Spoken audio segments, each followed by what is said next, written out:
నేను చాలా చాలా నలిగి భరించి విసిగిపోయి ఉన్నాను ఇక్కడ.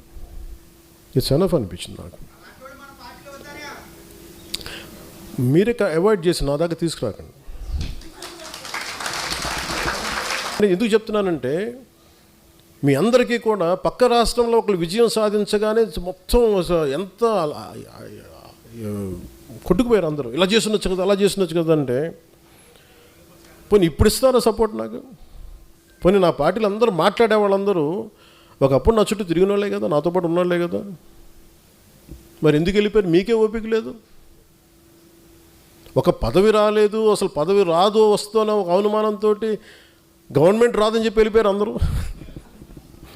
ఈ అలయన్స్ పనిచేయదని చెప్పేసి మీకు విశ్లేషణ నుంచి వెళ్ళిపోయారు అందరూ. అంటే ఎంతసేపు కులాలను వేరు చేసి కొట్టుకొని చావండి అనే మనుషులు తప్ప, అరే కులాలను కలుద్దాం అంటే, వ్యాపారాలు చేసి కూడా కులాలు రావే, బిజినెస్లు చేసి కూడా కులాలు రావు, అందరికి అమ్మాలి వ్యాపారం. కన్వీనియంట్గా మాట్లాడి ఈ ఆంధ్రప్రదేశ్ బాగుపడద్దు అనిపిస్తే ఒకసారి